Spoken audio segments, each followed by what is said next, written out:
നമസ്കാരം. എക്സിറ്റ് പോളുകൾ പോലും തള്ളിയ കോൺഗ്രസ് AICC ആസ്ഥാനത്ത് നിന്ന് പന്തലൊരുക്കുകയാണ്.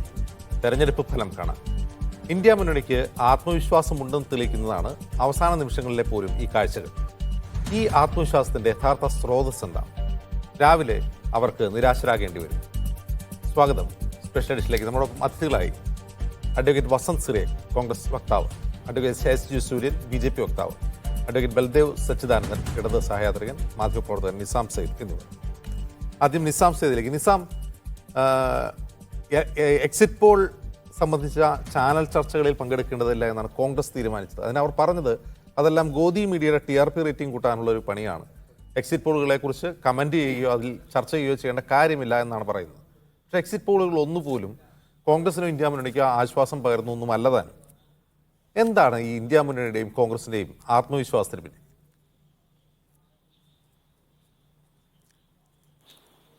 എക്സിറ്റ് പോളുകൾ പൂർണ്ണമായും തള്ളിക്കളയേണ്ട ഒന്നാണ് എന്ന് വിശ്വസിക്കുന്നയാളല്ല ഞാൻ. എക്സിറ്റ് പോളുകൾ നമ്മുടെ വ്യക്തിനിഷ്ഠമായ നിരീക്ഷണങ്ങളെക്കാൾ, നമ്മുടെ അനുഭവബന്ധമായ വിശകലനങ്ങളെക്കാൾ ഒക്കെ ശാസ്ത്രീയമായ അടിത്തറയുള്ള ഒരു പ്രക്രിയയാണ് എന്ന് തന്നെയാണ് എൻ്റെ വിശ്വാസം. പക്ഷേ അവയുടെ വിശ്വാസ്യതയെക്കുറിച്ച് നാം ചർച്ച ചെയ്യുമ്പോൾ അവയുടെ മെത്തഡോളജിയെക്കുറിച്ച് അന്വേഷിച്ചിട്ട് വേണം അവരുടെ വിശ്വാസ്യത ഉറപ്പിക്കണം എന്നാണ് എൻ്റെ വിശ്വാസം. ഞാനിപ്പോൾ ഈ സർവേ, ഈ തെരഞ്ഞെടുപ്പിലെ എക്സിറ്റ് പോളുകളുമായി ബന്ധപ്പെട്ട് ഞാൻ പ്രധാനമായും ഫോളോ ചെയ്ത് ഏറ്റവും അധികം വിശ്വാസ്യതയുണ്ട് എന്ന് നാം കരുതുന്ന കഴിഞ്ഞ കാലങ്ങളിൽ ഏറ്റവും അക്യുറേറ്റ് ആയിട്ടുള്ള പ്രഡിക്ഷൻസ് നടത്തിയിട്ടുള്ള ആക്സിസ് മൈ ഇന്ത്യയുടെ സർവേയാണ്. ഇന്ത്യ ടുഡേ ആക്സിസ് മൈ ഇന്ത്യയുടെ സർവേയുടെ പരിശോധിച്ചപ്പോൾ അവർ തന്നെ തന്നിരിക്കുന്ന ഡേറ്റയും അവരുടെ ഫൈൻഡിങ്സുമായി ഒട്ടേറെ പൊരുത്തക്കേടുകൾ എനിക്ക് കാണാൻ കഴിഞ്ഞു. അവർ തന്നെ പറയുന്ന കണക്കുകൾ അനുസരിച്ച് ഇന്ത്യയിൽ SC വിഭാഗത്തിന് നിർണായകമായ വോട്ടുകളുള്ള, അവരുടെ വോട്ട് ശതമാനം ഫലം നിർണ്ണയിക്കുന്ന 84 സീറ്റുകളാണുള്ളത്. ഗോത്രവർഗ്ഗക്കാർക്ക്, ST വിഭാഗക്കാർക്ക് 47 സീറ്റുകളാണുള്ളത്. മുസ്ലിം വിഭാഗത്തിൻ്റെ വോട്ടുകൾ നിർണായകമാകുന്ന, വിജയത്തിന് കാരണമാകുന്ന 86 സീറ്റുകളാണ് ഉള്ളത്. ഏതാണ്ട് 220ഓളം സീറ്റുകൾ ഈ 3 വിഭാഗങ്ങളുടെയും വോട്ടുകൾ നിർണായകമാണ്. ഈ 3 വിഭാഗങ്ങളിലും ഇന്ത്യ മുന്നണിയുടെ വോട്ട് ഷെയർ ഗണ്യമായി വർദ്ധിക്കുന്നുവെന്നാണ് ഇന്ത്യ ടുഡേ തന്നെ തന്ന കണക്കുകൾ, ആക്സിസ് മൈ ഇന്ത്യ തന്നെ തന്ന കണക്കുകൾ ബോധിപ്പിക്കുന്നത്. SC വിഭാഗത്തിൻ്റെ വോട്ട് ഷെയറിൽ 2019 ഇന്ത്യ മുന്നണിക്ക് 28% വോട്ടായിരുന്നു ഉണ്ടായിരുന്നെങ്കിൽ 2024 അത് 43% വോട്ടായി വർദ്ധിക്കുന്നു. ST വിഭാഗങ്ങൾക്ക് മേൽക്കൈയുള്ള സീറ്റുകളിൽ 2019 ഇന്ത്യ മുന്നണിക്ക് 30% വോട്ടാണ് ഉണ്ടായിരുന്നെങ്കിൽ അത് 2024 40%-ആയി വർദ്ധിക്കുന്നു. മുസ്ലിം വിഭാഗങ്ങൾക്ക് മേൽക്കൈയുള്ള 86% സീറ്റുകളിൽ ഇന്ത്യ മുന്നണിക്ക് 2019 51% വോട്ടാണ് ലഭിച്ചതെങ്കിൽ 2024 അത് 86%-ആയി വർദ്ധിക്കുന്നു. ഇതിനാനുപാതികമായി NDAയുടെ വോട്ടുകൾ കുറയുന്നുമുണ്ട്. പക്ഷേ NDAയുടെ വോട്ടുകൾ കുറഞ്ഞിട്ടും ഇന്ത്യ മുന്നണിയുടെ വോട്ട് ഷെയറിൽ ഗണ്യമായ വർധനമുണ്ടായിട്ടും ഇതൊന്നും സീറ്റ് എണ്ണത്തിൽ പ്രതിഫലിക്കുന്നില്ല എന്നുള്ളത് ഈ സർവേയുടെ ഒരു പ്രധാന ന്യൂനതയായി എനിക്ക് തോന്നി. അതുപോലെ തന്നെ നമ്മുടെ പ്രായഘടകം എടുത്തു നോക്കിയാലും 18 മുതൽ 35 വയസ്സ് വരെയുള്ള ആളുകളുടെ ഇടയിൽ BJPക്ക് കഴിഞ്ഞ തെരഞ്ഞെടുപ്പിൽ 51% വോട്ടാണ് ലഭിച്ചതെങ്കിൽ ഈ തെരഞ്ഞെടുപ്പിൽ ലഭിക്കുന്നത് 43% വോട്ടാണ്. കോൺഗ്രസിനാകട്ടെ കഴിഞ്ഞ തെരഞ്ഞെടുപ്പിൽ 18% വോട്ടാണ് ഈ പ്രായഘടനയിലുള്ളവർക്കിടയിൽ നിന്ന് ലഭിച്ചതെങ്കിൽ ഇത്തവണ അത് 41%-ആയി വർദ്ധിക്കുന്നു. 40 മുതൽ 55% വരെ 40 മുതൽ 55 വരെ പ്രായമുള്ളവരുടെ ഇതാണെങ്കിൽ BJPക്ക് 56% വോട്ട് എന്നുള്ളത് 45%-ആയി കുറയുന്നു. കോൺഗ്രസിൻ്റേത് 20%-ൽ നിന്ന് 40%-ആയി വർദ്ധിക്കുന്നു. ഇങ്ങനെ എല്ലാ സെഗ്മെൻറ്റിലും, പിന്നെ ദരിദ്രരുടെ വിഭാഗത്തിൽ ഒക്കെ കോൺഗ്രസിൻ്റെയും ഇന്ത്യ മുന്നണിയുടെയും വോട്ടുകൾ നിർണായകമായി വർദ്ധിക്കുന്നതും അതേസമയം BJPയുടെ വോട്ടുകൾ അതിനനുസൃതമായി കുറയുന്നതുമായ കാഴ്ചയാണ് ഈ സർവേ നമുക്ക് നൽകുന്നത്. പക്ഷെ അതൊന്നും ഈ സർവേ നൽകുന്ന ഫലപ്രഖ്യാപനത്തിൽ പ്രതിഫലിക്കുന്നില്ല. ഈ സർവേ NDA മുന്നണിക്ക് നൽകുന്നത് 361 മുതൽ 401 വരെ സീറ്റുകൾ. കോൺഗ്രസും BJPയും തമ്മിൽ ഏറ്റുമുട്ടുന്ന, നേരെ ഏറ്റുമുട്ടുന്ന പല സംസ്ഥാനങ്ങളും, ഗുജറാത്ത് ഒഴികെയുള്ള ഒട്ടുമിക്ക സംസ്ഥാനങ്ങളിലും ഈ വോട്ട് ഷെയർ എന്ന് പറയുന്നത് കാര്യമായ ഡിഫറൻസ് ഉണ്ടാവാറില്ല. ഇപ്പോൾ ഒരു ഉദാഹരണത്തിന് മധ്യപ്രദേശിൽ കഴിഞ്ഞ തവണ കോൺഗ്രസ് ജയിക്കുമ്പോൾ BJPക്കായിരുന്നു പോൾ പെർസെൻറ്റേജ് കൂടുതൽ. അത് വോട്ട് എത്ര ഗാർണർ ചെയ്യുന്നു എന്നതിനപ്പുറം ഒരു സീറ്റ് ജയിക്കാൻ ആവശ്യമായ വോട്ട് നേടുക, സ്വിംഗ് വോട്ട് നേടുക എന്നിടങ്ങളിൽ ഈ കോൺഗ്രസ് പരാജയപ്പെടുന്നു, അത് ഇന്ത്യ മുന്നണിക്കും അത് സംഭവിച്ചേക്കാം എന്നുകൂടി മനസ്സിലാക്കാൻ കഴിയില്ലേ ഈ എക്സിറ്റ് പോൾ ഫലത്തിൽ നിന്ന്? ഈ ഇത്തരം കണ്ടെത്തലുകൾ ഈ സർവേയുടെ തന്നെ മെത്തഡോളജിയെ സംശയിക്കാൻ നമുക്ക് കാരണമാകുന്നു. നമുക്ക് വ്യക്തമായി അറിയാവുന്ന ഒരു കാര്യം, ഞാൻ ആക്സിസ് മൈ ഇന്ത്യയുടെ CEO പ്രദീപ് ഗുപ്ത സംസാരിക്കുന്നുണ്ട്. അത് അദ്ദേഹം കേരളത്തിലെ കാര്യങ്ങളെക്കുറിച്ച് സംസാരിക്കുന്നതാണ്. അദ്ദേഹം പറയുന്ന കേരളത്തിൽ 3 മുതൽ 5 വരെ സീറ്റുകളിൽ BJPക്ക് സാധ്യതയുണ്ട്.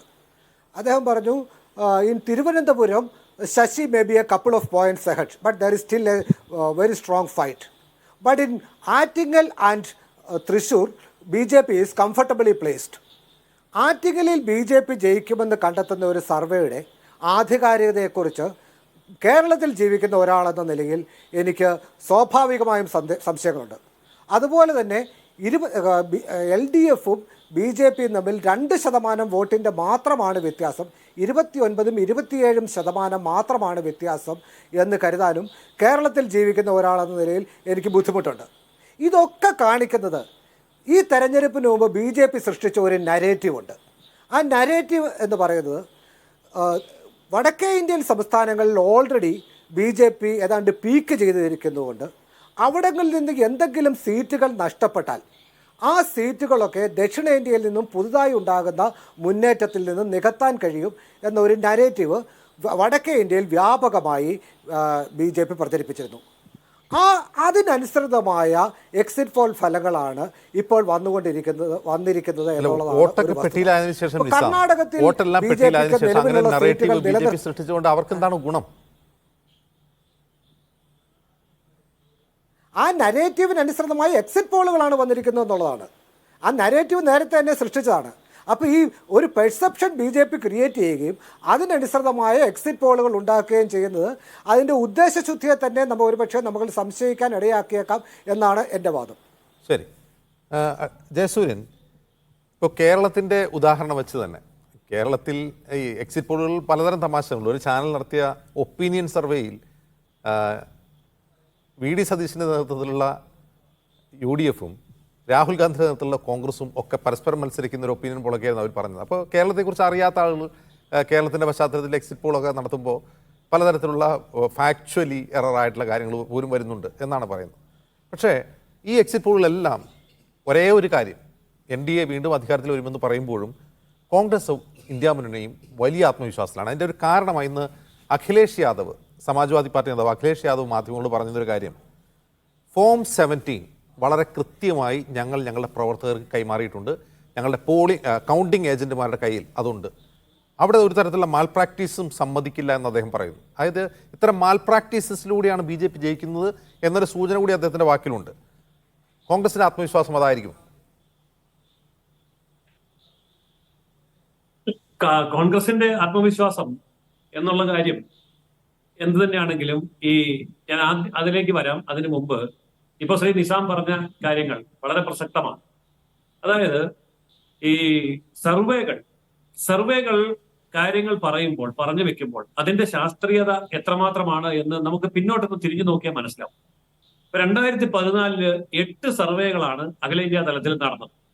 ആ 8 സർവേകളിലും BJP മുന്നണിക്ക് ലഭിക്കും എന്ന് പറഞ്ഞ സീറ്റുകളെക്കാൾ യഥാർത്ഥത്തിൽ 52 സീറ്റ് വർദ്ധിക്കുകയാണ് ചെയ്തത്. റിസൾട്ട് വന്നപ്പോ 8 സർവേകൾ പറഞ്ഞതിനേക്കാൾ 52 സീറ്റ് വർദ്ധിച്ചു. 2019 13 സർവേകളാണ് അഖിലേന്ത്യാ തലത്തിൽ നടന്നത്. അതില് BJP മുന്നണിക്ക് ലഭിക്കുമെന്ന് പറഞ്ഞതിനേക്കാൾ 47 സീറ്റ് വർദ്ധിക്കുകയാണ് ഉണ്ടായത്. അപ്പോൾ വളരെ വ്യക്തമാണ്, ഈ സർവേകൾ പറയുന്നത് അതേപടി ശരിയല്ല. അവരുടെ ഫൈൻഡിങ്ങുകളും അവരുടെ റിസർച്ചും അവരുടെ പഠനവും ഒന്നും തന്നെ ശാസ്ത്രീയമായി 100% നമ്മൾ വിശ്വസിക്കേണ്ട കാര്യവുമില്ല. അപ്പോൾ അതാണ് ഈ സർവേകളെ സംബന്ധിച്ച് പറയാനുള്ളത്. കോൺഗ്രസിന്റെ ആത്മവിശ്വാസം എന്ന് പറയുന്നത്, അല്ലെങ്കിൽ ഇന്ത്യ മുന്നണിയുടെ ആത്മവിശ്വാസം എന്ന് പറയുന്നതിന് മറ്റൊരു അർത്ഥം കൂടിയുണ്ട്.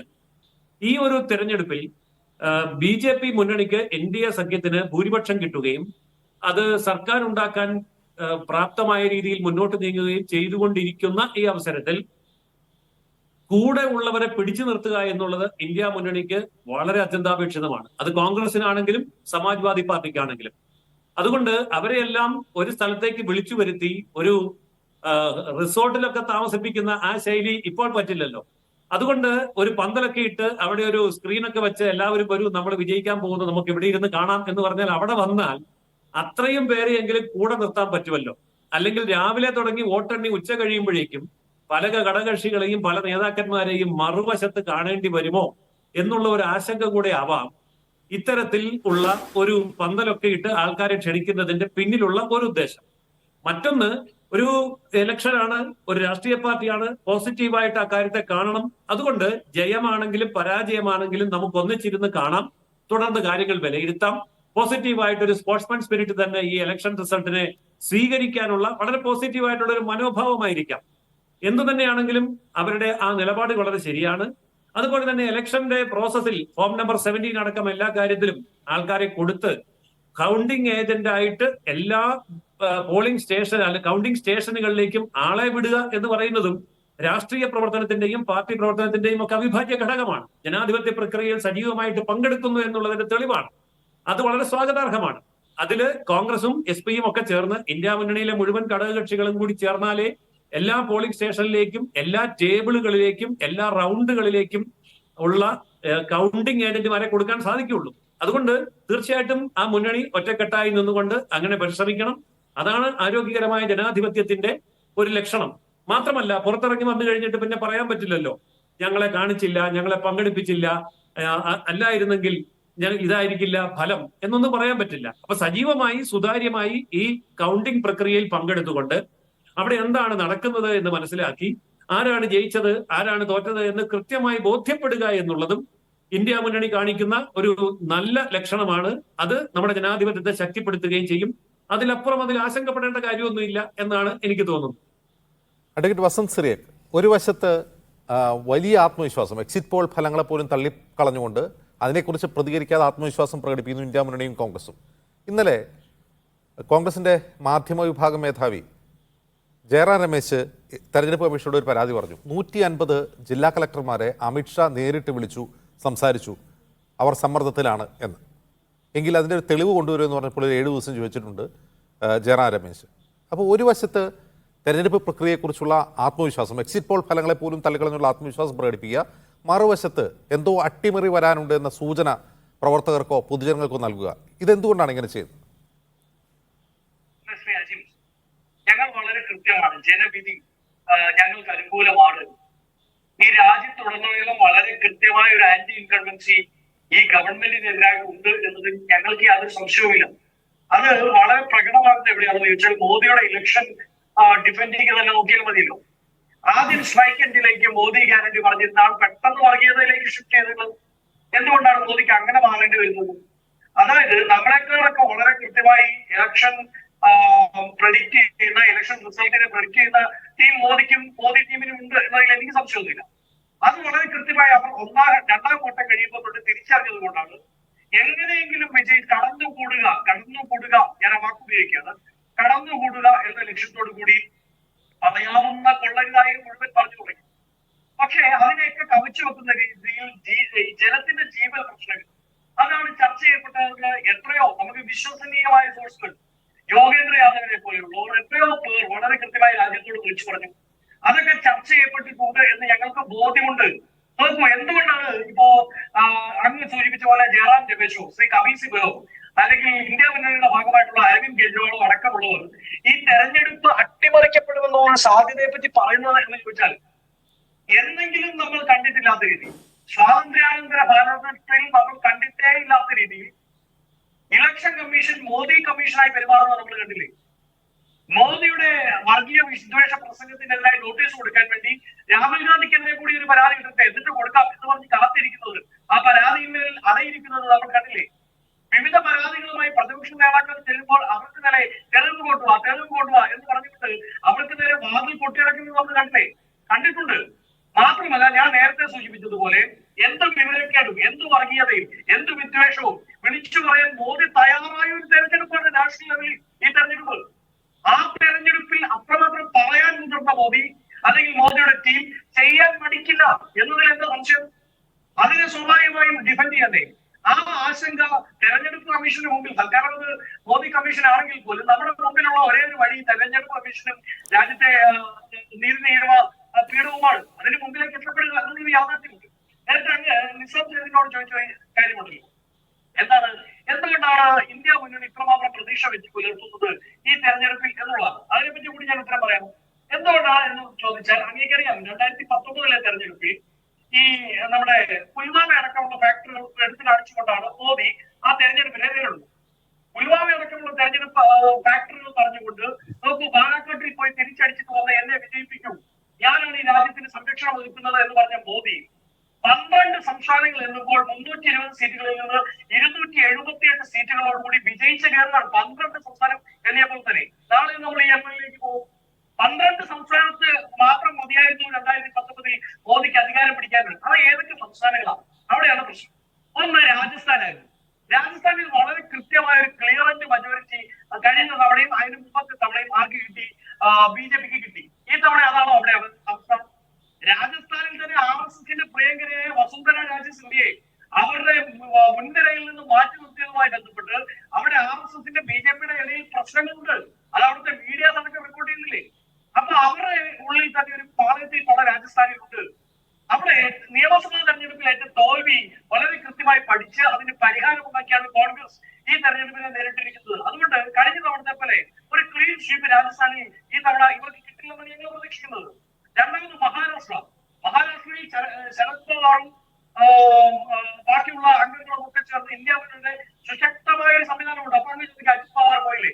ഈ അജിത് പവാറിനെ നാച്ചുറലി കറപ്റ്റഡ് പാർട്ടിയുടെ ക്യാപ്റ്റൻ എന്ന് വിളിച്ച് അധിക്ഷേപിച്ചത് മഹാരാഷ്ട്രയിലെ ജനങ്ങൾ മറന്നുപോകുന്നു. ഇന്ന് ഒരു കാലഘട്ടം മുഴുവൻ അജിത് പവാർ അഴിമതി വീരനാണ് എന്ന് അമിത്ഷാ അടക്കമാണെന്ന് പ്രസംഗിച്ചത് മഹാരാഷ്ട്രയിലെ ജനങ്ങൾ മറന്നു പോകുമെന്നാണ് വിചാരിക്കുന്നത്. അമിത്ഷാ ലോകം കണ്ട ഏറ്റവും വലിയ വർഗീയവാദിയാണെന്ന് അജിത് പവാർ പ്രസംഗിച്ച അതേ പവാർ പോയി അമിത്ഷായുടെ കൈ ഉയർത്തി പിടിക്കുന്നത് കാണുമ്പോൾ മഹാരാഷ്ട്രയിലെ ജനങ്ങൾ അവരെ കൂടെ കൂടുമെന്ന് ഞങ്ങൾ പ്രതീക്ഷിക്കുന്നില്ല. അടുത്ത സീറ്റ് ഡൽഹിയാണ്. ഡൽഹി 7 സീറ്റും ബിജെപി ക്ലീൻ സ്വീപ്പ് ചെയ്ത സംസ്ഥാനമാണ്. കഴിഞ്ഞ തവണത്തെ തെരഞ്ഞെടുപ്പ് രീതിയല്ല ഈ തവണ അവിടെ ഇന്ത്യ മുന്നണി സ്വീകരിച്ചിരിക്കുന്നത്. കഴിഞ്ഞ തവണ 2 മത്സരിച്ചെങ്കിൽ ഈ തവണ വളരെ കൃത്യമായി ഒരു അഭിപ്രായ സമന്വയത്തിലേക്ക് വരില്ല എന്ന് മാധ്യമങ്ങളൊക്കെ ഒന്നാം ഘട്ടത്തിൽ പറഞ്ഞെടുത്തത് വളരെ കൃത്യമായ സ്വീക്ഷേപം നടത്തി. എന്തിനാ പറയുന്നത്? രാഹുൽ ഗാന്ധിയും പ്രിയങ്ക ഗാന്ധിയും വോട്ട് ചെയ്യുന്ന ബൂത്തിൽ പോലും ആം ആദ്മി പാർട്ടിയുടെ കാൻഡിഡേറ്റ് വരട്ടെ എന്നുള്ള തീരുമാനം വളരെ കൃത്യമായി കോൺഗ്രസ് ഏർപ്പെടുത്തുന്നു. അവിടെ 7 സീറ്റുകളിൽ അവർക്ക് 7 സീറ്റുകളിൽ കഴിഞ്ഞ തവണ കിട്ടിയത് പോയിട്ട് ഒരു സീറ്റ് പോലും കിട്ടില്ല എന്ന് മനസ്സിലാക്കിയത് കൊണ്ടാണ് കഴിഞ്ഞ മോദി ക്യാബിനറ്റിലുള്ള മീനാക്ഷി ലേഖിയും ഹർഷവർദ്ധനും പോലുള്ള വളരെ പ്രധാനപ്പെട്ട നേതാക്കളെ RSSന്റെ നോമിനീസിനെ മാറ്റി നിർത്താൻ ബിജെപി നിർത്താൻ തയ്യാറായത്. അവർ ആ ഭയം അവിടെ നടക്കുന്നുണ്ട്. അപ്പൊ ഡൽഹിയിലും ആ ക്ലീൻ സ്വീപ്പ് തവണ ഉണ്ടാവില്ല. ഹരിയാനയിൽ എന്താണ് അവസ്ഥ? അവിടെ ആം ആദ്മി പാർട്ടി കോൺഗ്രസ് സഖ്യപ്പെട്ട് ബീഹാറിലേക്ക് വരുമ്പോൾ അവിടെ തേജസ്വിക്കപ്പെട്ട് മറ്റൊരു സ്റ്റാർ ക്യാമ്പയിനും ഇല്ല, മോദി പോലും ഇല്ല എന്നാണ് ഞങ്ങൾ ശ്രദ്ധിക്കുന്നത്. അപ്പൊ അവിടെ ഒരു തേജസ്വി വേവ് ഉണ്ട്. അത് ഇന്ത്യ മുന്നണിക്ക് അനുകൂലമായി, കോൺഗ്രസിന് അനുകൂലമായി, കോൺഗ്രസിനൊപ്പമുള്ള പാർട്ടികൾക്ക് അനുകൂലമായി ബീഹാറിൽ ഞങ്ങൾക്ക് അനുകൂലമാക്കുന്നതാണ് പ്രതീക്ഷിക്കുന്നത്. അവിടെ 30ഓളം സീറ്റുകൾ കഴിഞ്ഞ ബിജെപി കൊണ്ടുവരാനാണ് പറഞ്ഞത്. അങ്ങനെയുള്ള വിവിധ സംസ്ഥാനങ്ങളിൽ പഞ്ചാബിൽ ഇപ്പോ എന്താണ് കോൺഗ്രസും ഈ പറയുന്ന ആം ആദ്മി പാർട്ടി 2 മത്സരിക്കുന്നെങ്കിൽ പോലും അവിടെ 2ാം സ്ഥാനത്ത് ബിജെപി വരില്ല എന്ന് ഉറപ്പുവരുത്തിക്കൊണ്ടാണ് ഇത് മത്സരിക്കുന്നത്. അപ്പൊ ഞാൻ ഇപ്പൊ പറഞ്ഞ 7 സംസ്ഥാനങ്ങൾ ഞാൻ പറഞ്ഞു കേട്ടു. ഈ 7 സംസ്ഥാനങ്ങളിൽ ശ്രീ അജിത് കഴിഞ്ഞ തവണ ക്ലീൻ സ്വീപ്പാണ് ബിജെപി കൊണ്ടുവന്നത്. ഈ 7 സംസ്ഥാനങ്ങൾ എണ്ണിക്കഴിഞ്ഞപ്പോൾ തന്നെ ഏതാണ്ട് ഒരു 200 സീറ്റുകളിലേക്ക് ബിജെപി വളർന്നു. ഇന്ന് അവിടുത്തെ രാഷ്ട്രീയ സാഹചര്യം അതല്ല. അത് എനിക്ക് പറയാം, അജിത്തിന് പറയാം, ഈ ചർച്ച പങ്കെടുക്കുന്ന ബിജെപി പ്രതിനിധിക്കും കൃത്യമായി അറിയാം. ആ യാഥാർത്ഥ്യം ബിജെപിയുടെ കേന്ദ്രം ഇതേ കാരണങ്ങളാണ് കോൺഗ്രസ് ഇന്ത്യ മുന്നണി മുമ്പും പോളിംഗിന് മുമ്പും പറഞ്ഞുകൊണ്ടിരുന്നത്. അത് ആവർത്തിക്കുകയാണ് വസന്ത്. ഞാൻ വരാം വസന്തിലേക്ക്. അഡ്വക്കേറ്റ് ബൽദേവ് സച്ചിദാനന്ദൻ, ഇത്രമാത്രം ആത്മവിശ്വാസം ഇപ്പൊ ഇന്ന് യെച്ചൂരി ഉൾപ്പെടെയുള്ളവർ ഇന്ത്യ മുന്നണി യോഗത്തിൽ വരുന്നത് തന്നെ വളരെ ആത്മവിശ്വാസത്തോടെയാണ്. എക്സിറ്റ് പോൾ പറയുന്നത് മറ്റൊരു ഫലമാണ്. ഇന്ന് ഈ അവധിക്ക് ശേഷം ഇന്ന് ഓഹരി വിപണി തുടങ്ങുമ്പോൾ ഓഹരി വിപണി ഫ്ലറിഷ് ചെയ്യുകയാണ്. റിലയൻസിനും അതുപോലെ അദാനി ഗ്രൂപ്പിനൊക്കെ വലിയ നേട്ടം ഉണ്ടാക്കിക്കൊണ്ട് ഓഹരി വിപണി കുതിച്ചു വരുന്നു. ഇതെല്ലാം എന്തിൻ്റെ സൂചനയാണ്? നമുക്ക് 2019 തന്നെ തുടങ്ങാം. 2019 എക്സിറ്റ് പോളിൽ കേരളത്തിൽ ഐക്യജനാധിപത്യ മുന്നണിക്ക് 19 സീറ്റ് കിട്ടുമെന്ന് ഒരു എക്സിറ്റ് പോളും പറഞ്ഞില്ല. ഇപ്പോൾ തന്നെ കേരളത്തിൽ വന്നിരിക്കുന്ന മുന്നണി, ഇവിടെ വന്നിരിക്കുന്ന എക്സിറ്റ് പോളുകൾ ആരും BJPക്ക് സീറ്റ് കിട്ടുമെന്ന് കേരളത്തിൽ നടത്തിയ സർവേകളൊന്നും വന്നിട്ടില്ല. വടക്കേ ഇന്ത്യയിൽ നിന്ന് വന്ന സർവേകൾ, ആ ഒരു കാര്യം നമ്മൾ പരിശോധിക്കണം. ഈ ഏതൊക്കെയാണ് ഈ ചാനലുകൾ? റിപ്പബ്ലിക് ചാനൽ കേന്ദ്രമന്ത്രി രാജീവ് ചന്ദ്രശേഖറിന്റെ. NDTV നമുക്കറിയാം, അത് അദാനിയുടെ ചാനലാണ്, പ്രണോയ് റോയിയെ പുറത്താക്കിയിട്ട് വാങ്ങിച്ച ചാനലാണ്. CNN ന്യൂസ് 18 എന്ന് പറയുന്നത് റിലയൻസ് ഇൻഡസ്ട്രീസിന് മേൽക്കോയ്മയുള്ള ചാനലാണ്. അങ്ങനെ ഈ ചാനലുകളെല്ലാം തന്നെ ഒന്നുകിൽ BJP സ്പോൺസർ ചെയ്യുന്നതോ അല്ലെങ്കിൽ ഇന്ത്യയിലെ ഏറ്റവും വലിയ കോർപ്പറേറ്റുകളുടെ ചാനലുകളാണ്. അപ്പോൾ തീർച്ചയായിട്ടും കോർപ്പറേറ്റുകൾക്ക് വേണ്ടി നിൽക്കുന്ന ഒരു ഗവൺമെന്റാണ് BJP ഗവൺമെന്റ്. അവരുടെ വ്യവസായ സാമ്രാജ്യങ്ങൾ സംരക്ഷിക്കുക, അതിനു വേണ്ടുന്ന എല്ലാ സഹായങ്ങളും ചെയ്തു കൊടുക്കുക. അതിന് പകരമായിട്ട് കോർപ്പറേറ്റുകൾ ആയിരക്കണക്കിന് കോടി രൂപ ഇലക്ട്രൽ ബോണ്ട് എന്ന രീതിയിലേക്ക് നരേന്ദ്രമോദി സർക്കാരിന് കൊടുത്തുകൊണ്ടിരിക്കുന്നു. അപ്പോൾ തീർച്ചയായിട്ടും അവരെ പ്രൊട്ടക്ട് ചെയ്യാൻ വേണ്ടി അവർ സൃഷ്ടിച്ചിരിക്കുന്ന ഒന്നാണ് ഇപ്പോഴത്തെ എക്സിറ്റ് പോൾ. അതാണ് എൻ്റെ ഒന്നാമത്തെ ഭാഗം. രണ്ടാമത്തെ ഭാഗം എന്ന് പറയുന്നത്, ഈ ഇലക്ഷനുമായി ബന്ധപ്പെട്ട് ഒരു 3 മാസത്തിന് മുമ്പ് മുതൽ ഈ ഹിന്ദി ചാനലുകൾ രാത്രി 9 മണി കഴിഞ്ഞാൽ എക്സ്ക്ലൂസീവായിട്ട് ചില വാർത്തകൾ വിടുന്നു. ഇത് സ്ഥിരമായിട്ട് ഈ പറഞ്ഞ റിപ്പബ്ലിക് ചാനൽ, ആജ് തക്ക്, ഇന്ത്യ TV, ന്യൂസ് 18, CNN, ഈ ചാനലുകളൊക്കെ സ്ഥിരമായി ഞാൻ കാണാറുണ്ട്. ഇതെല്ലാത്തിനകത്തും തന്നെ ദേശീയ തലത്തിൽ ഇവർ വിടുന്ന വാർത്തയെന്ന് പറയുന്നത് നരേന്ദ്രമോദി ഗവൺമെന്റിന്റെ സ്തുതിപാഠകരാണ്. ഈ മോഡി ഗവൺമെന്റിനെതിരെ നടത്തിയിട്ടുള്ള പ്രക്ഷോഭങ്ങൾ, എന്തിന് കർഷക പ്രക്ഷോഭം പോലും വളരെ സൈഡ് ലൈൻ ചെയ്ത് വളരെ ചെറുതായിട്ട് മാത്രമാണ് ഈ ചാനലുകൾ പുറത്തുവിടാറുള്ളൂ. നമ്മുടെ കേരളത്തിലെയോ തെക്കേ ഇന്ത്യയിലോ സ്ഥിതിയല്ല വടക്കേ ഇന്ത്യയിൽ. മാധ്യമങ്ങളെല്ലാം പൊതുജനത്തിന് യാതൊരു വിവരവും അറിയാത്ത രീതിയിൽ എല്ലാ മാധ്യമങ്ങളും BJPക്ക് വേണ്ടി പ്രവർത്തിക്കുന്ന ദേശീയ മാധ്യമങ്ങളാണ് ഇത്രയും. അതുകൊണ്ട് തന്നെയാണ് ഒരു സമയത്ത് കോൺഗ്രസിന്റെ പലരും ദേശീയ മാധ്യമങ്ങളിൽ ചർച്ചയ്ക്ക് പോകണ്ട എന്ന് തീരുമാനിച്ചു തന്നെ. എക്സിറ്റ് പോളിൽ അവരൊരു തീരുമാനം എടുത്തിരുന്നു, അതിനുശേഷം ആ തീരുമാനം അവർ മാറ്റി. അപ്പോൾ ഇതിൽ നമുക്കൊരു കാര്യം വ്യക്തമാണ്. ഒന്നുകിൽ ഈ എക്സിറ്റ് പോളിനകത്ത് വളരെ കൂടുതൽ സ്വാധീനം വന്നിട്ടുണ്ട്. മറ്റൊന്ന്, വടക്കേ ഇന്ത്യയിലെ ചില സംസ്ഥാനങ്ങളിൽ തിരഞ്ഞുപിടിച്ച് വ്യാപകമായ അഴിമതി ഈ തിരഞ്ഞെടുപ്പുമായി ബന്ധപ്പെട്ട് നടന്നിട്ടുണ്ട്. അപ്പോൾ അഴിമതി നടത്തിയിട്ടില്ല എന്ന് ബോധ്യം വരുത്താൻ വേണ്ടിയാണ് എക്സിറ്റ് പോളിൽ ഇത്രയും കൂടുതൽ 350-400 സീറ്റ് വരെ കേരളത്തിൽ, ഒരു കാരണവശാലും കേരളത്തിൽ സീറ്റ് കിട്ടില്ല, 5 സീറ്റ് വരെ കേരളത്തിൽ പറഞ്ഞ ചാനലുകളുണ്ട്. അപ്പോൾ അതിൽ നമുക്ക് ഒരു കാര്യം വ്യക്തമാണ്, വ്യക്തമായ അഴിമതി നടത്തി വീണ്ടും ഭരണം പിടിക്കാനുള്ളതിന്റെ ഒരു മുന്നൊരുക്കമാണ്. അപ്പോൾ ജനം പറയില്ലല്ലോ എങ്ങനെയാണ് നിങ്ങൾക്ക് ഇത്രയും സീറ്റ് കിട്ടിയത്. അത് ജനങ്ങളുടെ അഭിപ്രായത്തിലൂടെ എക്സിറ്റ് പോളിൽ തന്നെ പറഞ്ഞു ഞങ്ങൾക്ക് 400 സീറ്റ് വരെ കിട്ടും. അപ്പോൾ ഇടതുപക്ഷ മുന്നണിയോ അല്ലെങ്കിൽ കോൺഗ്രസോ അല്ലെങ്കിൽ ഇന്ത്യ മുന്നണിയോ ഇതുമായിട്ട് EVM-ഉമായിട്ട് ബന്ധപ്പെട്ടോ മറ്റ് അഴിമതികളോ നടന്നിട്ടുണ്ടോ എന്ന് നാളെ ആരോപിച്ചാൽ, അങ്ങനെ അഴിമതികൾ നടന്നിട്ടില്ല എന്നുള്ളതിന്റെ ഒരു മുന്നൊരുക്കം മാത്രമാണ് ഈ എക്സിറ്റ് പോൾ എന്ന് പറയുന്നത്. നമുക്കറിയാം പലപ്പോഴും ഈ എക്സിറ്റ് പോളുകൾ എവിടെ യാഥാർത്ഥ്യമായിട്ടുണ്ട്, ചില സമയങ്ങളിൽ യാഥാർത്ഥ്യമായിട്ടുണ്ട്. എന്തിന് 2021 കേരള നിയമസഭാ തെരഞ്ഞെടുപ്പിൽ 99 സീറ്റ് ഇടതുമുന്നണിക്ക് കിട്ടുമെന്ന് ഏതെങ്കിലും എക്സിറ്റ് പോൾ പറഞ്ഞു? ആരും പറഞ്ഞില്ല. ഭൂരിപക്ഷം ചാനലുകൾ പറഞ്ഞ 77-80 സീറ്റുകളാണ്. അപ്പോൾ എക്സിറ്റ് പോളുകൾക്കകത്ത് ആരെയാണ്, ഒരു നിയോജക മണ്ഡലത്തിൽ നമുക്കറിയാം ശരാശരി 10 ലക്ഷം വോട്ടാണ് ലോക്സഭാ മണ്ഡലത്തിൽ വരുന്നത്. ഈ 10 ലക്ഷം വോട്ടിനകത്ത് അങ്ങേയറ്റം വന്നാൽ 10,000 പേരെ ഇന്റർവ്യൂ ചെയ്ത് ഒരു എക്സിറ്റ് പോൾ വിടുന്നു. അവർക്ക് അനുകൂലമായിട്ട് എക്സിറ്റ് പോൾ വിടുന്നു. ഇതിനകത്ത് എന്താ ശാസ്ത്രീയ അടുത്തറ? 1% പോലും അവിടെ ഇന്റർവ്യൂ ചെയ്യുന്നില്ല. അപ്പോൾ 1% പോലും ആൾക്കാരെ ഇന്റർവ്യൂ ചെയ്യാതെ ആരെങ്കിലും 4 പേരെ കൊണ്ട് ഇന്റർവ്യൂ എടുത്തിട്ട്, അത് പല ചാനലുകളും അങ്ങനെ ചെയ്യാറ് പോലും ഇല്ലെന്നാണ് അറിവ്. അപ്പോൾ വെറുതെ ഒരു എക്സിറ്റ് പോൾ ആർക്കൊക്കെ വേണ്ടി പടച്ചൊരുക്കുന്നു. പിന്നെ ഈ നമ്മളൊരു കാര്യം കണ്ടതുണ്ട്, തെരഞ്ഞെടുപ്പിനെ സംബന്ധിച്ച് തീരുമാനിക്കുന്ന RP ആക്ട് ആണ് ഇന്ത്യയിൽ. ഈ RP ആക്ടിലെ റൂൾസ് ആൻഡ് റെഗുലേഷൻസ് എല്ലാം കാറ്റിൽ പറത്തിക്കൊണ്ട് ഇന്ത്യയുടെ ചരിത്രത്തിൽ ആദ്യമായിട്ടാണ് പ്രധാനമന്ത്രി നേരിട്ട് അങ്ങേയറ്റത്തെ വർഗീയത പറഞ്ഞത്. ഇവർ ജയിക്കുമെന്ന് ഉറപ്പുണ്ടെങ്കിൽ എന്തിനാണ് ഇവർ വർഗീയത പറഞ്ഞത്? എന്തൊക്കെയാണ് അവർ പറഞ്ഞത്? ഇവിടെ ഹിന്ദുക്കളായിട്ടുള്ള സ്ത്രീകളുടെ താലി വരെ പറിച്ചു കൊടുക്കും, ഹിന്ദുക്കളുടെ സ്വത്തെല്ലാം എടുത്ത് മുസ്ലിങ്ങൾക്ക് കൊടുക്കും, ഹിന്ദുക്കളുടെ സ്വത്തെടുത്ത് ന്യൂനപക്ഷങ്ങൾക്ക് കൊടുക്കും, ക്രിസ്ത്യാനികൾക്ക് കൊടുക്കും. ഇത് മുസ്ലിം രാഷ്ട്രമാകാൻ പോകുന്നു. ഇന്ത്യ മുന്നണിക്ക് കൂറ് പാകിസ്ഥാനോടാണ്. ഇത്രയും ദയനീയമായിട്ട് ഒരു ഇന്ത്യയുടെ പ്രധാനമന്ത്രി ജനാധിപത്യം എന്ന് പറയുന്ന, ജനാധിപത്യം മതേതരത്വം എന്ന് എപ്പോഴും പ്രസംഗിക്കുന്ന ഭാരതീയ ജനതാ പാർട്ടി അതിന്റെ നേതാക്കന്മാരും ഇന്ത്യയിലെ ജനങ്ങളുടെ കൂറ് പാകിസ്ഥാനോടാണ് എന്ന് പറഞ്ഞ് ഇന്ത്യ മുന്നണി ജയിച്ചു കഴിഞ്ഞാൽ അത് പാകിസ്ഥാനിൽ പടക്കം പൊട്ടിച്ച് ആഘോഷിക്കുമെന്നൊക്കെ പറയുന്ന, ഇത്രയും കൂടുതൽ മതേതരത്വം തകർത്തുകൊണ്ട് ജനാധിപത്യം തകർത്തുകൊണ്ട് നിങ്ങൾക്ക് വിശ്വാസമുണ്ടെങ്കിൽ മോദി വർഗീയത പറഞ്ഞു എന്നുള്ളതൊക്കെ അത്ഭുതപ്പെടുത്തേണ്ട കാര്യമാണോ? അതുപോലെ BJP ഏത് നേരവും ജനാധിപത്യം മതേതരത്വം എന്നൊക്കെ പറഞ്ഞാൽ ദൈവദോഷം ഉണ്ടാവും. അല്ല, ഞാൻ പറഞ്ഞതല്ല. അവർക്ക് ജയിക്കുമെന്ന് വിശ്വാസമുണ്ടെങ്കിൽ അവരെന്തിന് ഏറ്റവും ഒന്നാം ഘട്ട പോളിംഗ് നടന്നു കഴിഞ്ഞപ്പോൾ രണ്ടാം ഘട്ടം മുതൽ ചെറുതായി തുടങ്ങി, 3 ആയപ്പോൾ അത് കൂട്ടി, 4, 5 ഒക്കെ ആയപ്പോഴത്തേക്ക് അങ്ങേറ്റത് വർഗീയത പറയാൻ തുടങ്ങി. അവർ പറയുന്നില്ല ഞങ്ങളുടെ വികസന പ്രവർത്തനങ്ങളല്ല അവർ പറഞ്ഞ്. വികസന പ്രവർത്തനം എന്തെങ്കിലും നരേന്ദ്രമോദിയുടെ വായിൽ നിന്ന് വീണോ? ഒന്നും വന്നില്ല. അദ്ദേഹം പറഞ്ഞത് മൊത്തം രാഹുൽ ഗാന്ധിക്കും ഇന്ത്യ മുന്നണിക്കും ഇടതുപക്ഷ പ്രസ്ഥാനങ്ങൾക്കും എതിരെ അങ്ങേയറ്റം എന്തെല്ലാം പരസ്പരം അകറ്റാൻ പറയാവോ, ജനങ്ങളുടെ ഉള്ളിൽ എങ്ങനെ വർഗീയ ഉദ്ദേശം കുത്തിവെക്കാവോ. അങ്ങനെ പരിപൂർണമായി വിശ്വാസമുണ്ടെങ്കിൽ എന്തിന് നിങ്ങൾ 2ഉം 3ഉം ഘട്ടം കഴിഞ്ഞപ്പോൾ തുടർച്ചയായിട്ട് വർഗീയത വരുത്താൻ തുടങ്ങി? അപ്പോൾ തീർച്ചയായിട്ടും അവർക്ക് അങ്കലാപ്പുണ്ടായി. ആ അങ്കലാപ്പുണ്ടായപ്പോൾ ഇവിടുത്തെ മാധ്യമങ്ങൾ, വടക്കേ ഇന്ത്യയിലെ മാധ്യമങ്ങൾ മൊത്തം BJPയുടെ മാധ്യമമാണ്. ആകെ ആദ്യത്തെ കുറച്ച് ആദ്യത്തെ 1-2 ഘട്ടത്തിലൊക്കെ പോൾ പെർസെന്റേജ് കുറഞ്ഞു. BJP സംബന്ധിച്ച് പോൾ പെർസെന്റേജ് പറഞ്ഞൊരു ഇൻകംപെന്റ് പാർട്ടി സർക്കാർ എന്നതിൽ അവരെ സംബന്ധിച്ച് പ്രശ്നമാണ്. അപ്പോൾ എന്ത് ചെയ്യണം? ആ പോൾ പെർസെന്റേജ് വർദ്ധിപ്പിക്കാൻ എന്താണോ ചെയ്യേണ്ടത് അത് ഇവർ ചെയ്യുന്നു. അങ്ങനെ കണ്ടാൽ പോരെ അതിനെ? അല്ല, തീർച്ചയായിട്ടും അതല്ല. പോൾ പേഴ്സന്റ് കുറഞ്ഞത് ഇന്ത്യ നമ്മുടെ കേരളത്തിലും കുറഞ്ഞല്ലോ. കേരളത്തിൽ പോൾ പേഴ്സന്റ് പറഞ്ഞാൽ BJPക്ക് വല്ല അനുകൂലമാണ്? അല്ല. കേരളത്തിൽ ഇപ്പോഴത്തെ സാഹചര്യം അതിലൊക്കെ ഉപരിയായിട്ട് ഞാൻ പഠിച്ചിടത്തോളം പലയിടത്തും ഞങ്ങളൊരു സർവേ നടത്തിയപ്പോൾ കണ്ടത് ചെറുപ്പക്കാരാണ് പലരും പോളിംഗ് ബൂത്തിലേക്ക് വോട്ട് ചെയ്യാൻ മടിച്ചു കണ്ടത്. അവർ ചെറുപ്പക്കാർ രാഷ്ട്രീയത്തോടുള്ള അവരുടെ കമ്പം കുറയുന്നു. പ്രായമുള്ളവരെ 80ഉം 90ഉം വയസ്സുള്ളവരൊക്കെ വീട്ടിൽ വോട്ട് ചെയ്യാൻ പറ്റാത്തവർ ബൂത്തുകളിൽ വന്ന് വോട്ട് ചെയ്തു. അപ്പോൾ അതുകൊണ്ട് വോട്ടിംഗ് പെർസെൻറ്റേജ് കുറഞ്ഞൊന്നും അല്ല അവരെ ബാധിച്ചത്.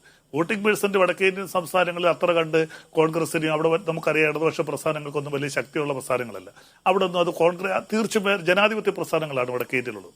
അവർക്കൊന്നും പെർസെൻറ്റേജ് പറഞ്ഞു കഴിഞ്ഞാൽ അത്ര കൂടുതലായിട്ട് അത് കോൺഗ്രസിനോ തൃണമൂൽ കോൺഗ്രസിനോ ആം ആദ്മി പാർട്ടിക്കോ ഒന്നും അനുകൂലമായിട്ട് മാറുകയും അത് BJPക്ക് പ്രതികൂലമായിട്ട് മാറുകയും ചെയ്യുന്നതല്ല. അവർക്ക് തീർച്ചയായിട്ടും മനസ്സിലായി വടക്കേ ഇന്ത്യൻ സംസ്ഥാനങ്ങളിൽ BJPക്കെതിരെ ശക്തമായ ഒരു മുന്നേറ്റം അവിടെയുള്ള ജനാധിപത്യ മതേതര പ്രസ്ഥാനങ്ങളിലുണ്ട്. 1. 2, രാജസ്ഥാനിൽ അവർ ഭരണം പിടിച്ചുവെങ്കിലും കോൺഗ്രസ് അവരുമായിട്ടുള്ള വോട്ടിംഗ് പെർസെൻറ്റേജ് വലിയ വ്യത്യാസമില്ല. കോൺഗ്രസിനകത്തുണ്ടായിരുന്ന ചില പ്രശ്നങ്ങളാണ്, അല്ലെങ്കിൽ രാജസ്ഥാനിൽ അവർക്ക് ഭരണം നഷ്ടപ്പെടത്തില്ലായിരുന്നു. അങ്ങനെ പലയിടത്തും തെരഞ്ഞെടുപ്പ് നടന്നപ്പോൾ സീറ്റിന്റെ എണ്ണത്തിൽ അവർ കൂടുതൽ വന്നെങ്കിലും വോട്ട് ചെയ്ത പോളിന്റെ പെർസെൻറ്റേജ് എടുത്തു കഴിഞ്ഞാൽ വളരെ വലിയ വ്യത്യാസമില്ല. അതവർക്ക് അങ്കലാപ്പുണ്ടാക്കി. അപ്പോൾ തീർച്ചയായിട്ടും ദേശീയ തലത്തിൽ ഈ മുന്നണി, ഇന്ത്യ മുന്നണിയും ജനാധിപത്യ മതേതര പ്രസ്ഥാനങ്ങളും അധികാരത്തിലേക്ക് വരും. അങ്ങനെ വന്നു കഴിഞ്ഞാൽ ദൂരവ്യാപകമായ പ്രത്യാഘാതം ഉണ്ടാകും. എന്താണ് ഇവർ കാണിച്ചിരിക്കുന്ന അഴിമതികൾ ഓരോന്നായിട്ട് പുറത്തു കൊണ്ടുവരും. ഇപ്പോൾ അഴിമതി അന്വേഷിക്കേണ്ട ഏജൻസിയില്ല, അവരുടെ കൂടെ അല്ലേ EDയും അവർ പറയുന്നില്ല BJPക്കാർക്ക് അഴിമതിയില്ലെന്ന്. ഏത് പാർട്ടിയിൽ നിന്നും അഴിമതി കാണിച്ചാൽ അവർ BJPയിൽ ചേർന്നാൽ അഴിമതി ഇല്ലാതാകും. അത് അജിത് പവാർ തൊട്ട് നമുക്കെല്ലാവരും അറിയാം. കേജ്രിവാൾ ചേർന്നിരുന്നെങ്കിൽ കേജ്രിവാളിനെ അറസ്റ്റ് ചെയ്യില്ല, അതിന് തർക്കമൊന്നുമില്ല. ഓക്കെ, അതിഥികളിലേക്ക് തിരികെ. ശ്രീ നിസാം സെയ്ദ്, ഇനി ഏതാനും മണിക്കൂറുകൾ മാത്രമേ ഉള്ളൂ ഈ ആകാംക്ഷയ്ക്കും ആശങ്കയ്ക്കും അവ്യക്തതകൾക്കുമെല്ലാം. കൃത്യമായിട്ട് പാലും വെള്ളവും തിരിച്ചറിയും രാവിലെ ഒരു 10-10:30 ആകുമ്പോഴേക്കും. പക്ഷേ ഉന്നയിക്കപ്പെടുന്നൊരു പ്രശ്നം, ഇന്ന് റിട്ടയർ ചെയ്ത ഹൈക്കോടതി ജഡ്ജിമാർ രാഷ്ട്രപതിക്കൊരു കത്തയച്ചിട്ടുണ്ട്. അവർ പറയുന്നൊരു പ്രധാനപ്പെട്ട കാര്യം, അവർ നിരീക്ഷിക്കുന്ന കാര്യങ്ങളിൽ ജനങ്ങൾക്ക് തെരഞ്ഞെടുപ്പ് പ്രക്രിയയിലുള്ള വിശ്വാസ്യത ഇല്ലാതായിക്കൊണ്ടിരിക്കുന്നതായി ഞങ്ങൾ സംശയിക്കുന്നു. ആ വിശ്വാസ്യത നിലനിർത്താൻ രാഷ്ട്രപതി ഇടപെടണമെന്നാണ് ആവശ്യപ്പെടുന്നത്. അത്രമാത്രം ജനങ്ങൾ ഈ തെരഞ്ഞെടുപ്പ് പ്രക്രിയ അവിശ്വസിച്ചു എന്നൊക്കെ പറയാൻ കഴിയുമോ?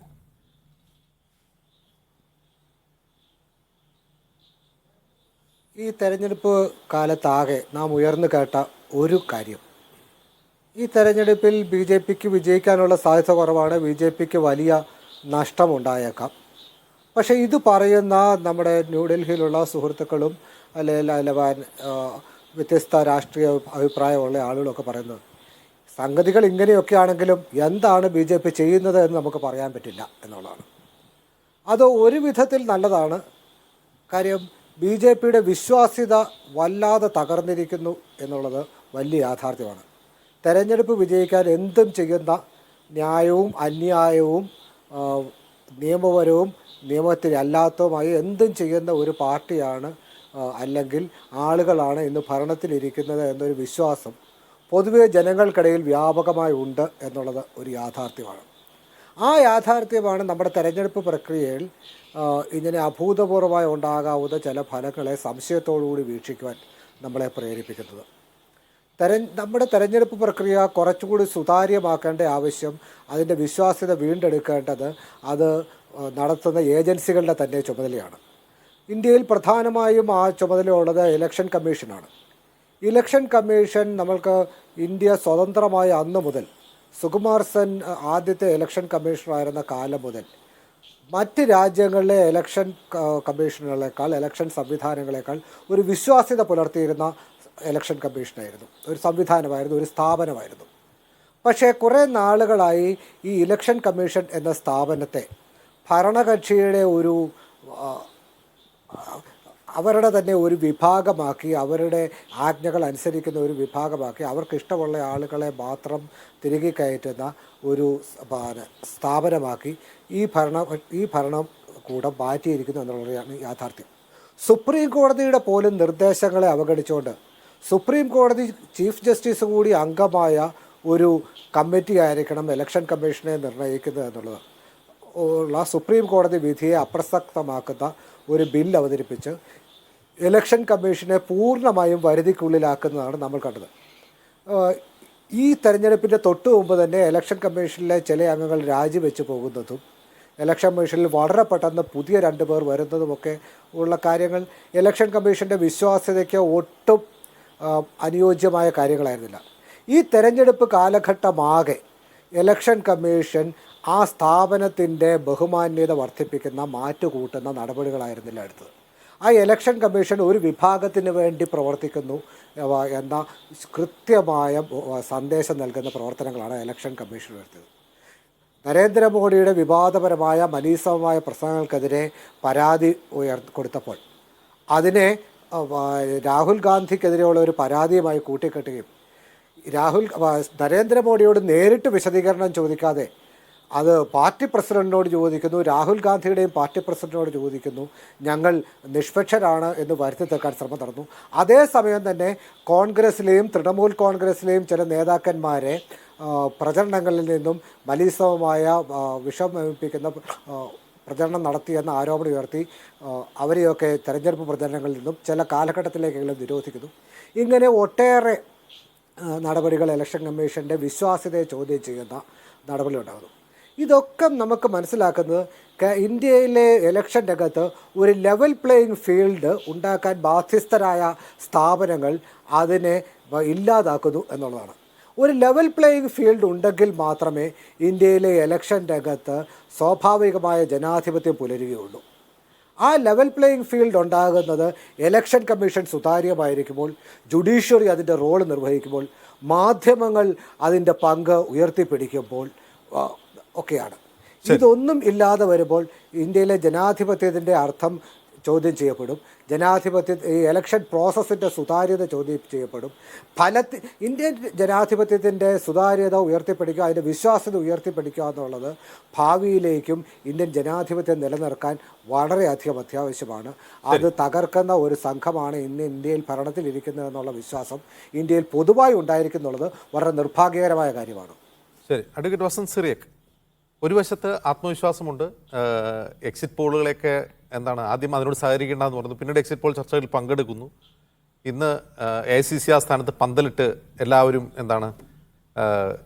കൗണ്ടിംഗ് ഡേ ടെലിവിഷനിൽ കാണാൻ വേണ്ടി തയ്യാറെടുക്കുകയാണ് കോൺഗ്രസ് ആസ്ഥാനത്ത്. ഇതൊക്കെ കാണുമ്പോൾ ഈ 2019 ഇങ്ങനെയൊക്കെ ആത്മവിശ്വാസം ഉണ്ടായിരുന്നു, 2014 ആത്മവിശ്വാസം പ്രകടിപ്പിക്കുന്നതിൽ പ്രശ്നമല്ല. ശരിക്കും ഇന്ന് ഈ സമാജ്വാദി പാർട്ടി അധ്യക്ഷൻ അഖിലേഷ് യാദവ് പറയുന്നത് കൗണ്ടിംഗ് സെൻറ്ററുകളിൽ കൗണ്ടിംഗ് ഏജന്റുമാർ എത്രമാത്രം വിജിലൻ്റ് ആയിരിക്കണം എന്നുള്ള ഒരു നിർദ്ദേശമാണ്. മുമ്പ് കപിൽ സിബലും അദ്ദേഹം സമാജ്വാദി പാർട്ടിയുടെ നോമിനിയായിട്ട് രാജ്യസഭയിലുള്ള ആളാണ്. അക്കാര്യമാണ് ചൂണ്ടിക്കാട്ടുന്നത്. കോൺഗ്രസ് ഈ പരാതി പറയുക, അതായത് തെരഞ്ഞെടുപ്പ് റിഗിയാണ് ശ്രമം, ഇലക്ഷൻ കമ്മീഷൻ ഇതൊക്കെ പറയുമ്പോഴും നിങ്ങളുടെ പ്രവർത്തകർ എത്രമാത്രം വിജിലൻ്റ് ആണ് ഈ സ്ട്രോങ് റൂമുകൾക്ക് മുമ്പിൽ നാളെ കൗണ്ടിംഗ് സ്റ്റേഷനുകളിൽ? അല്ല, വിജിലൻ്റ് ആവണമെന്നാണ് ഇന്ത്യ മുന്നണിയുടെ എല്ലാ നേതാക്കളും. ഇപ്പൊ അങ്ങ് സൂചിപ്പിച്ച പോലെ അഖിലേഷ് യാദവ് തൊട്ട് കേജ്രിവാൾ തൊട്ട് രാഹുൽ ഗാന്ധി വരെയുള്ള എല്ലാ നേതാക്കളും വളരെ കൃത്യമായി കഴിഞ്ഞ കാലങ്ങളിലൊന്നും കണ്ടിട്ടില്ലാത്ത രീതിയിൽ, എന്തിനേറെ കേരളത്തിൽ പോലും വളരെ കൃത്യമായ ഒരു സംഘടനാ ചട്ടക്കൂടിനുള്ളിൽ ഒരു സിസ്റ്റമൈസ്ഡ് ആയിട്ടുള്ള രീതിയിൽ മുമ്പോട്ട് പോകാൻ കോൺഗ്രസ് പ്രവർത്തകർ തയ്യാറെടുത്തിട്ടുണ്ട് എന്നതിൽ സംശയം വേണ്ട. ഇപ്പൊ അങ്ങ് നേരത്തെ സൂചിപ്പിച്ചല്ലോ, പക്ഷെ 2019 ഇത്രമാത്രം ഒരു ആത്മവിശ്വാസത്തോടു കൂടി ആയിരുന്നില്ല പ്രതിപക്ഷം ആ 2019 തെരഞ്ഞെടുപ്പിനെ നേരിടുന്നത്. വളരെ കൃത്യമായി ശ്രീ അജിംസിന് അറിയാമല്ലോ, ആ തെരഞ്ഞെടുപ്പിൽ ബാലാക്കോട്ടിലെ തിരിച്ചടിയോടുകൂടി തന്നെ മോദിക്കൊരു വലിയ എഡ്ജ് ഉണ്ടാവുന്നുണ്ട്. രാജ്യത്തെ തിരിച്ചു പിടിച്ച, രാജ്യത്തിന്റെ അതിർത്തികൾ സംരക്ഷിച്ച മോദി എന്ന ഇമേജ് ആണ് ഉള്ളതെങ്കിൽ ഇന്ന് ഈ തെരഞ്ഞെടുപ്പിൽ മോദിക്ക് ഇന്ത്യയുടെ ഗ്രാമാന്തരങ്ങളിലുള്ള ഇമേജ് ഏകാധിപതി എന്നുള്ളതാണ്. അത് യോഗേന്ദ്ര യാദവ് വളരെ കൃത്യമായി പറയുന്നുണ്ട്.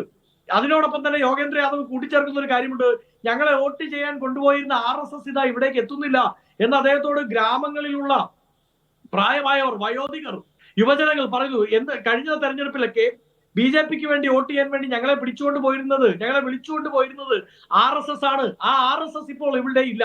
എന്താണ് ഞാൻ പറയാൻ കാര്യം എന്ന് ചോദിച്ചാൽ, ശ്രീ അജിം സംഘ് ചോദിച്ചത് എങ്ങനെയാണ് കോൺഗ്രസിന്റെ, ഇടതുപക്ഷത്തിന്റെ, എങ്ങനെയാണ് സോഷ്യലിസ്റ്റുകളുടെ, ഇന്ത്യ ബ്ലോക്കിന്റെ സംഘടനാ സംവിധാനം പ്രവർത്തിക്കാൻ പോകുന്നതെന്നാണ് അങ്ങ് ചോദിച്ചത്. അവിടെ ഞങ്ങൾ വളരെ കൃത്യമായി കഴിഞ്ഞ തെരഞ്ഞെടുപ്പുകളിലെ എല്ലാ പ്രശ്നങ്ങളെയും പരിഹരിച്ച് മുമ്പോട്ട് പോകുമ്പോൾ കഴിഞ്ഞ തെരഞ്ഞെടുപ്പുകളിൽ BJPക്ക് താങ്ങായി തണലായി നിന്ന സംഘടനാ സംവിധാനം, ആ സംവിധാനം RSS ആണ്, സംഘപരിവാരമാണ്.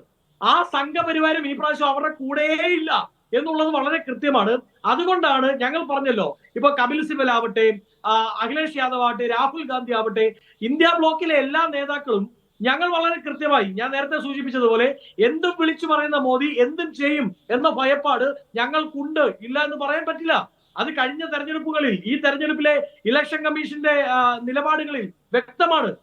ഒരിടത്ത് ഇപ്പൊ ചോദിക്കട്ടെ, VVPAT ആയിട്ട് ബന്ധപ്പെട്ട് പോൾ ചെയ്ത പോളിങ്ങും VVPATും തമ്മിൽ വ്യത്യാസം ഉണ്ടെങ്കിൽ കൊണ്ടുവരാനാണ് പറയുന്നത്. എങ്ങനെ കൊണ്ടുവരാൻ പറ്റും? ഒരാൾ പോൾ ചെയ്താൽ, ഇപ്പൊ ഞാൻ പോൾ ചെയ്താൽ അടുത്ത ഞാൻ ചെയ്യുമ്പോൾ VVPATിൽ വ്യത്യാസം ഉണ്ടായി, ഞാൻ റിപ്പോർട്ട് ചെയ്യുകയാണ്.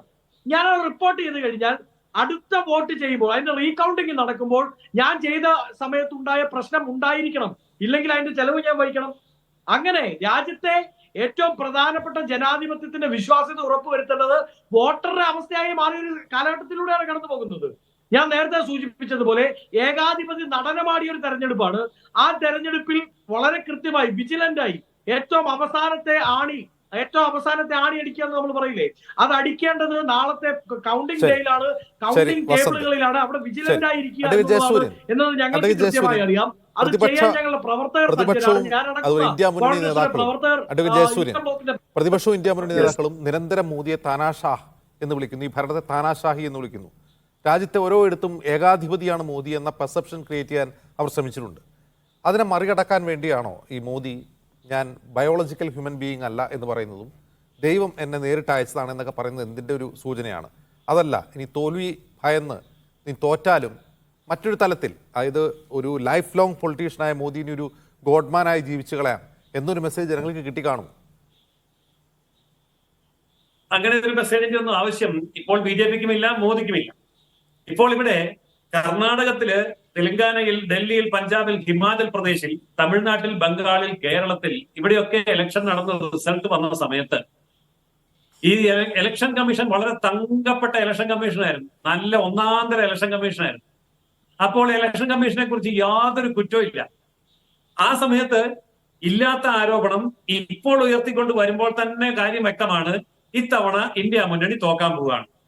അല്ലെങ്കിൽ പറയണം, അല്ല ജയസൂര്യൻ, താങ്കൾ ഈ പറഞ്ഞ സംസ്ഥാന തെരഞ്ഞെടുപ്പ് നടക്കുമ്പോൾ ഈ തെരഞ്ഞെടുപ്പ് കമ്മീഷന്റെ നിയമനം സംബന്ധിച്ച പുതിയ നിയമം വന്നില്ല.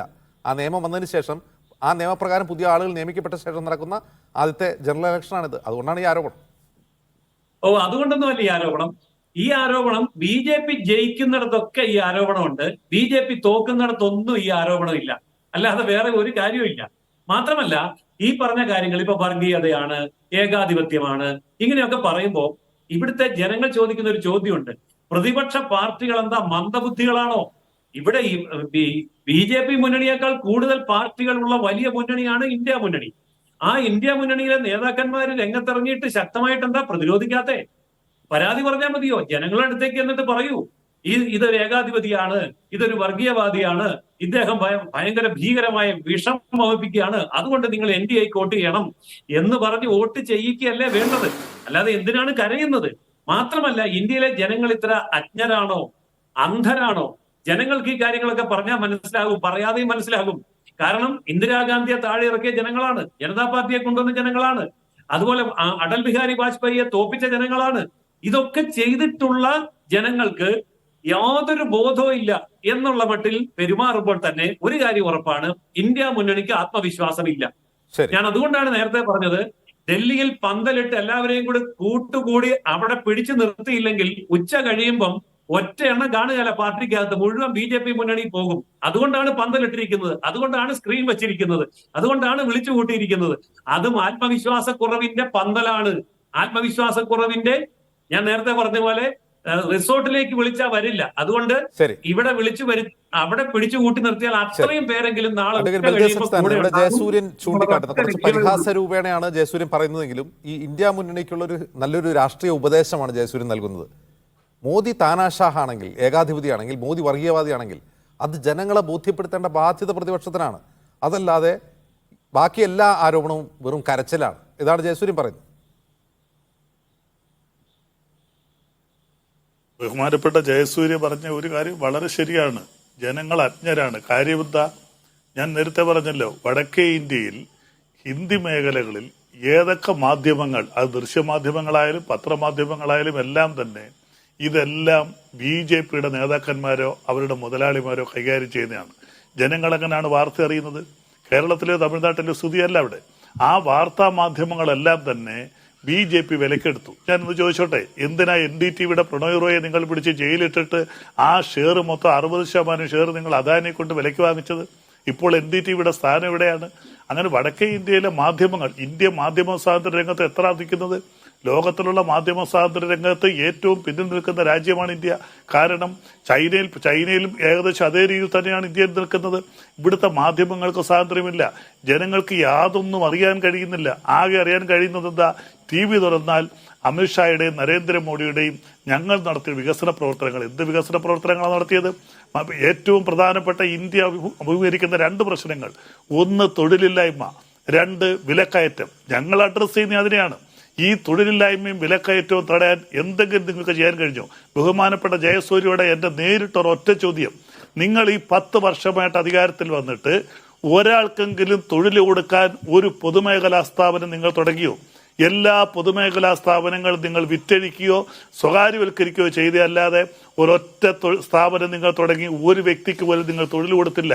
എയർപോർട്ടുകൾ വിറ്റു, റെയിൽവേകൾ വിറ്റു, തുറമുഖം വിറ്റു, ഇന്ത്യയിലെ ഏറ്റവും വലിയ വരുമാനമായിരുന്ന LIC വിറ്റു, നവരത്ന കമ്പനികൾ മൊത്തം നിങ്ങൾ വിറ്റു. തൊഴിലില്ലായ്മ പരിഹരിക്കാൻ ഒരു സ്ഥാപനം പോലും തുടങ്ങാത്ത നിങ്ങൾ വന്നിരുന്ന് പറയുക ഞങ്ങൾ അവിടെ കക്കൂസ് പണിഞ്ഞു, ഞങ്ങൾ കുറച്ച് എയർപോർട്ട് പണിഞ്ഞു. ഇതാണോ ഇന്ത്യയുടെ വികസനം? തെരഞ്ഞെടുപ്പ് ജയിക്കുന്നത് ജനങ്ങൾ അവർക്ക് കൊടുക്കുന്ന മാൻഡേറ്റ് ആണ്, അവർ ചെയ്യുന്നതിന് ശരിവെക്കുന്നതാണ് എന്ന വാദമാണ് BJPക്ക്. എന്തായാലും ഈ തർക്കത്തിന് ഇനി മണിക്കൂറുകൾ മാത്രമേ ഉള്ളൂ. ഇനി കാത്തിരിക്കാം. അതുവരെ വളരെ നന്ദി ശ്രീ ബൽദേവ് സച്ചിദാനന്ദൻ, ശ്രീ നിസാം സെയ്ദ്, വസന്ത്, ജയസൂര്യൻ ഇത്രയും സംസാരിക്കും. എണ്ണിപ്പറയും ഓരോ വോട്ടും. June 4 media 1-നൊപ്പം.